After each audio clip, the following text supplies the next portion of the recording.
নির্বাচনের আগে হঠাৎ করেই যেন দেশের ডিজিটাল জগৎ এক অগ্নিকুণ্ডে পরিণত হয়েছে। সোশ্যাল মিডিয়ায় আগুন লেগেছে, আর সেই আগুনের সূত্রপাত একটি টুইট, একটি ভেরিফাইড টুইটার বা এক্স অ্যাকাউন্ট থেকে করা একটি পোস্ট। অ্যাকাউন্টটির মালিক দেশের অন্যতম শীর্ষ রাজনৈতিক নেতা জামায়াতে ইসলামীর আমির ডক্টর শফিকুর রহমান। অভিযোগ, তার অ্যাকাউন্ট থেকে ইংরেজিতে এমন একটি পোস্ট দেওয়া হয় যার বাংলা অর্থ দাঁড়ায়, যেসব নারী গড় থেকে বের হয়ে কাজে যায় তারা পতিতা। একজন জাতীয় নেতার অ্যাকাউন্ট থেকে এমন কথা মুহূর্তের মধ্যে তোলপাড় শুরু করলো। অনলাইনে প্রতিবাদ যেন অগ্নিশিখা হয়ে ছড়িয়ে পড়ল রাজপথে। পোস্টটি আসার সাথে সাথেই বিএনপি এবং তাদের ভ্রাতৃপ্রতিম সংগঠন ছাত্রদল যেন আগে থেকেই প্রস্তুত ছিল। তারা সারা দেশে তাৎক্ষণিক প্রতিবাদ কর্মসূচি ঘোষণা করলো। তাদের দাবি একটাই, ডক্টর শফিক নারী বিদ্বেষী, তাকে বয়কট করতে হবে, তাকে জাতির কাছে ক্ষমা চাইতে হবে। তারা সত্যতা যাচাই করার কোনো প্রয়োজন মনে করল না। তাদের আচরণ যেন এটিই বলছিল তারা এই সুযোগটির অপেক্ষাতেই ছিল। কিন্তু প্রবাদ আছে, চোরের 10 দিন, গৃহস্থের 1 দিন। আজ সেই একদিন এসেছে।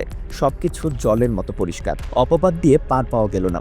ঘটনার 24 ঘন্টার মধ্যেই আজ জামায়াতে ইসলামী মিডিয়া বিভাগ এক জরুরি সংবাদ সম্মেলন ডাকলো। সেখানে কোনো রাজনৈতিক ভাষণ হলো না, সেখানে দেওয়া হলো টেকনিক্যাল প্রমাণ যা সবাইকে হতবাক করে দিল। জামায়াতে ইসলামের আইটি বিশেষজ্ঞরা লাইভ ডেমনস্ট্রেশনের মাধ্যমে দেখিয়ে দিলেন যে আমিরের জামায়াতের অ্যাকাউন্টটি হ্যাক করা হয়েছে। আর এই হ্যাক কোনো সাধারণ হ্যাকার করেনি, এর পেছনে রয়েছে রাষ্ট্রের সর্বোচ্চ দপ্তরের হাত। সংবাদ সম্মেলনে জামায়াতের আইটি সেল সরাসরি আমিরের জামায়াতের ব্যক্তিগত ইমেইলে প্রবেশ করে দেখিয়ে দিলেন যে সেখানে একটি ফিশিং লিঙ্ক পাঠানো হয়েছিল। খুব শক্তিশালী ভাইরাস বা ম্যালওয়্যার ব্যবহার করে পরিকল্পিতভাবে এবং দীর্ঘদিনের প্রচেষ্টায় এই অ্যাকাউন্টের অ্যাক্সেস নেওয়া হয়েছিল। যারা বলছিল এত দ্রুত রিকভার করা সম্ভব নয়, তাদের মুখে ছাই দিয়ে আইটি টিম দেখিয়ে দিল কিভাবে তারা হ্যাকারদের নিয়ন্ত্রণ সরিয়ে এনে আবার অ্যাডমিন প্যানেলের নিয়ন্ত্রণ নিজেদের হাতে তুলে নিয়েছিল।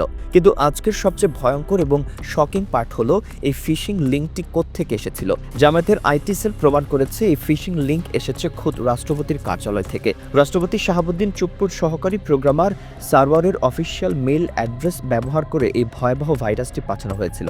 শুধু মেইল নয়, হ্যাকাররা যে নতুন ডিভাইসের আইপি অ্যাড্রেস ব্যবহার করে ওই অশ্লীল পোস্টটি দিয়েছিল, জামায়াতের পিআর টিম সেটাও ট্রেস করে ফেলেছে।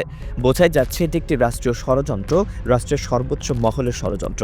এর চেয়ে নিচু কাজ আর কি হতে পারে? নিজেদের খোঁড়া কূপে আজ নিজেরাই পড়ল এই জাতীয়তাবাদী সাবোটেজ দল। সবচেয়ে আকর্ষণীয় বিষয়টি হলো সেই ভাইরাল হওয়া স্ক্রিনশটটি। গতকাল যে স্ক্রিনশটটি ভাইরাল হয়েছিল, ভালো করে খেয়াল করলে দেখা যায় পোস্টটি দেওয়ার সময়টা মাত্র 1 মিনিট। এর মানে কি? এর মানে হলো হ্যাকার গ্রুপ এই পোস্টটি কেবল স্ক্রিনশট নেওয়ার জন্য দিয়েছিল। পোস্ট করার সাথে সাথেই স্ক্রিনশট নেওয়া হয়েছে এবং এরপর সেটি ডিলিট বা লগ আউট করা হয়েছে। এটি যে কত সুকৌশলে করা হয়েছে তা বোঝা যায় এর পরবর্তী ঘটনা থেকে। হ্যাক করার পর তারা দ্রুত নিয়ন্ত্রণ ছেড়ে দেয়, যাতে মনে হয় যেন জামায়াত নিজে পোস্ট দিয়ে ভয় পেয়ে ডিলিট করেছে।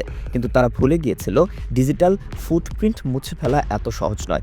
1 মিনিটের মধ্যে স্ক্রিনশট তুলে ভাইরাল করা এবং সাথে সাথে ছাত্রদলের কর্মসূচি ঘোষণা সবই ছিল একই স্ক্রিপ্টের অংশ।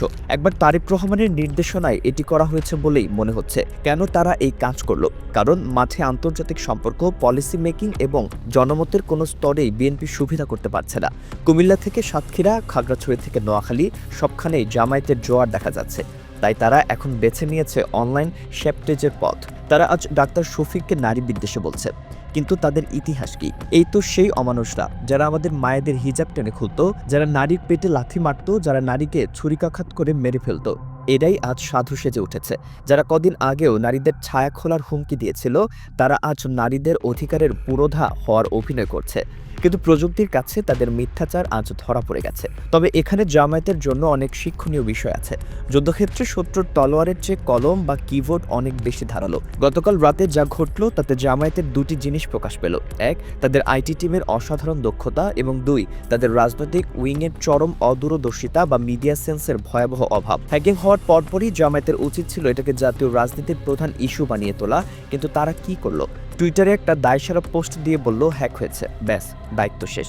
সারা রাত তাদের টিম ঘুমিয়ে কাটালো। তারা বুঝতেই পারেনি ততক্ষণে প্রতিপক্ষ তাদের নেতার চরিত্র হরণ করে ফেলেছে। ফেসবুকের জনমত ততক্ষণে বহুলাংশে তাদের বিপক্ষে চলে গেছে। এই দেরিতে টনক নড়া স্বভাবটা রাজনীতির জন্য আত্মঘাতী।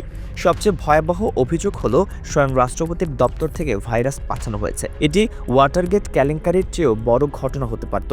কিন্তু জামায়াত এই ভয়ঙ্কর ব্যাপারটিকে জনপরিসরে আনতেই ব্যর্থ হয়েছে। এটা নিয়ে তো দেশ জুড়ে তোলপাড় হওয়ার কথা ছিল, প্রেস কনফারেন্স হওয়ার কথা ছিল হ্যাকিংয়ের 10 মিনিটের মধ্যে, কিন্তু তারা ডিফেন্সিভ মোডে চলে গেল। রাজনীতিতে ডিফেন্স দিয়ে গোল বাঁচানো যায়, কিন্তু ম্যাচ জেতা যায় না। গতকাল রাতে যখন জামায়াত প্রমাণ নিয়ে এলো ততক্ষণে অনেক দেরি হয়ে গেছে। মানুষের মগজে স্ক্রিনশট গেট ঢুকে গেছে। রাজনীতি হলো পারসেপশনের খেলা। সত্য কি সেটা বড় কথা নয়, মানুষ কি বিশ্বাস করছে সেটাই বড় কথা। মিডিয়া এবং সেকুলার গোষ্ঠী পরিকল্পিতভাবে জামায়াতকে নারী বিদ্বেষী ট্যাগ দিয়েছে, কারণ তারা জানে আসন্ন ভোটে নারীরা দাড়িপাল্লার জন্য বিপ্লব ঘটাবে। আর জামায়াত সেই অপপ্রচার খণ্ডন করতে সময় নিয়েছে 12 ঘন্টা। এই 12 ঘন্টায় তাদের ইমেজ ধ্বংস করার জন্য যথেষ্ট ছিল। মিডিয়ার পক্ষপাতিত্ব লক্ষণীয়। যখন ভুয়া পোস্টটি এলো তখন সব মিডিয়া ব্রেকিং নিউজ দিয়ে ছাপিয়ে পড়ল। আর যখন জামায়াত প্রমাণ করলো যে এটা হ্যাকিং এবং রাষ্ট্রপতির অফিস জড়িত, তখন মিডিয়া অনেকটা চুপ করে গেল। জামায়াতকে বুঝতে হবে এই মিডিয়া তাদের বন্ধু নয়। তাদের নিজস্ব শক্তিশালী মিডিয়া সেল এবং অল্টারনেটিভ প্ল্যাটফর্ম না থাকলে তারা চিরদিন মিডিয়া ট্রায়ালের শিকার হবে। আজকের এই মেগা ওয়ার্নিং সেশনের শেষ প্রান্তে এসে আমরা বুঝতে পারি গতকাল রাতের ঘটনা জামায়াতের জন্য একটি ওয়েক আপ কল। এক রাষ্ট্রপতির দপ্তর জড়িত থাকার বিষয়টি নিয়ে এখনই বড় আন্দোলন বা আইনি ব্যবস্থা নিতে হবে। তদন্ত করে দোষীদের বহিষ্কার করতে হবে। এটাকে হালকাভাবে নেওয়ার কোনো সুযোগ নেই। তাদের মিডিয়া টিমের খোল নলছে পাল্টে ফেলতে হবে, রিঅ্যাক্টিভ না হয়ে প্রোঅ্যাক্টিভ হতে হবে। জামায়াতের সামনে দুটি মডেল আছে। এক, মুরসি মডেল, যারা সৎ কিন্তু বোকা, যারা প্রোপাগান্ডায় ভেসে যায়। 2, এরাদোয়ান মডেল, যিনি ফেস টাইমে এসে জনগণকে রাস্তায় নামিয়ে কুপিয়ে দেন। জামায়াতকে এখনই সিদ্ধান্ত নিতে হবে তারা কোন পথে হাঁটবে। রাজনৈতিক বুদ্ধি বাড়াতে হবে, জনগণের পাশে থাকতে হবে, নতুবা ইতিহাস কাউকে ক্ষমা করবে না।